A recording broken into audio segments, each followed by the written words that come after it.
కర్నూలు జిల్లా Emmiganur MLA ticket panchayat కొలిక్కి వచ్చింది. మూడవ జాబితాలో ప్రకటించిన మాచాని వెంకటేష్ ను అధిష్టానం తప్పించింది. ఎమ్మెల్యే అభ్యర్థిగా కొత్తగా మాజీ ఎంపీ బుట్టా రేణుకను ఖరారు చేసింది. పార్టీ కార్యాలయంలో సీఎం జగన్ తో ఎమ్మెల్యే చెన్నకేశవరెడ్డి భేటీ అయ్యారు. ఈసారి ఎలాగైనా ఎమ్మిగనూరు నుంచి బుట్టా రేణుకను గెలిపించాలని జగన్ కోరినట్లు సమాచారం. ఎమ్మిగనూరు నియోజకవర్గంలో మాచాని వెంకటేష్ బలమైన క్యాండిడేట్ కాకపోవడంతో బరి నుంచి తప్పించింది అధిష్టానం. చెన్నకేశవరెడ్డి తన కొడుకుకు సీట్ ఇవ్వాలని జగన్ను కోరినా పట్టించుకోలేదు. తమ సొంత చేనేత వర్గ ఓటర్లు ఎక్కువగా ఉండడంతో మాజీ ఎంపీ బుట్టా రేణుక వైపే మొగ్గు చూపింది అధిష్టానం. ఆమెకి అవకాశం కల్పించింది. దీంతో బుట్టా రేణుక తమ బంధుమిత్రులు, సామాజిక వర్గం నేతలను కలిసి వచ్చినట్లు సమాచారం.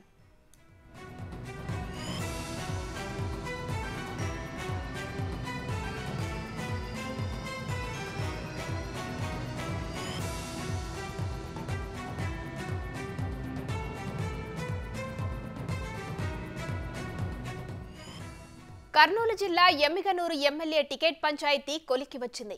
మూడవ జాబితాలో ప్రకటించిన మాచాని వెంకటేష్ ను అధిష్టానం తప్పించింది. ఎమ్మెల్యే అభ్యర్థిగా కొత్తగా మాజీ ఎంపీ బుట్టా రేణుకను ఖరారు చేసింది. పార్టీ కార్యాలయంలో సీఎం జగన్ తో ఎమ్మెల్యే చెన్నకేశవరెడ్డి భేటీ అయ్యారు. ఈసారి ఎలాగైనా ఎమ్మిగనూరు నుంచి బుట్టా రేణుకను గెలిపించాలని జగన్ కోరినట్టు సమాచారం.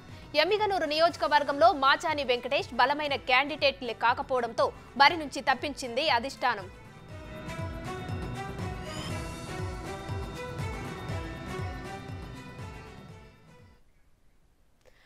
రైట్, ఎమ్మిగనూరు ఎమ్మెల్యే టికెట్ పంచాయతీకి సంబంధించి ఫుల్ డీటెయిల్స్ మా ప్రతినిధి శివ అందిస్తారు. శివ, చెప్పండి, మొత్తానికైతే ఎమ్మిగనూరు ఎమ్మెల్యే టికెట్ పంచాయతీ అయితే ఒక కొలికి వచ్చింది, దీనిపై అప్డేట్స్ ఏంటి?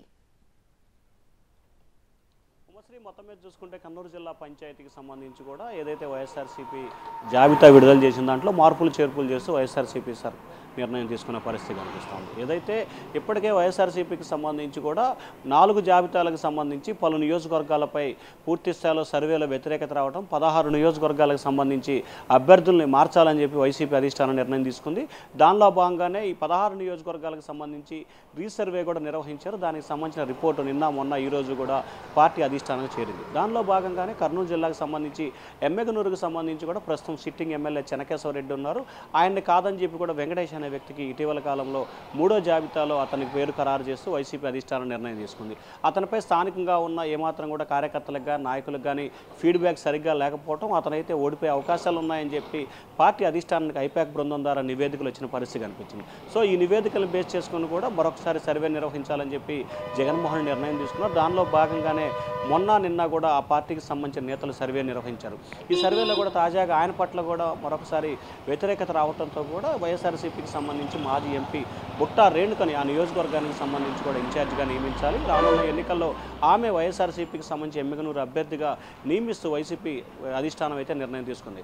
వాస్తవానికి కర్నూలు ఎంపీ కానీ లేకపోతే గుంటూరు జిల్లా నరసరావుపేట ఎంపీ కానీ బుట్టా రేణుకానికి ఇవ్వాలని చెప్పి కూడా వైసీపీ అధిష్టానం మొదటగా భావించింది. కానీ ఎమ్మిగనూరుకు సంబంధించి కూడా ప్రస్తుతం ఎవరైతే అభ్యర్థి ఉన్నారో ఆయనపై వ్యతిరేకత రావడం, గతంలో ఉన్న సిట్టింగ్ ఎమ్మెల్యేపై కూడా వ్యతిరేకత రావడంతో ఆల్టర్నేట్ లేక బుట్టా రేణుకని కొనసాగిస్తూ అధిష్టానం నిర్ణయం తీసుకుంది. కొద్దిసేపు క్రితం ముఖ్యమంత్రి కార్యాలయంలో బుట్టా రేణుక, ఆమె భర్త, అలాగే ప్రస్తుత శాసనసభ్యుడు చెన్నకేశవరెడ్డి కూడా ముఖ్యమంత్రి కార్యాలయంలో ముఖ్యమంత్రి కార్యదర్శి అలాగే సజ్జల రామకృష్ణారెడ్డితో కూడా భేటీ అయ్యారు. ఏదైతే చెన్నకేశవరెడ్డికి సంబంధించి కూడా ఎమ్మిగనూరులో బుట్టా రేణుకని గెలిపించే బాధ్యతని చెన్నకేశవరెడ్డిపై కూడా అధిష్టానం పెట్టినట్టు కూడా తెలుస్తూ ఉంది.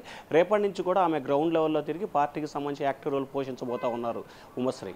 శివ, అలాగే చెన్నకేశవరెడ్డి తమ కుమారుడికి సంబంధించి టికెట్ కూడా జగన్మోహన్ రెడ్డిని అడిగినట్టు కూడా తెలుస్తుంది. దీనిపై అప్డేట్స్ ఏంటి శివ?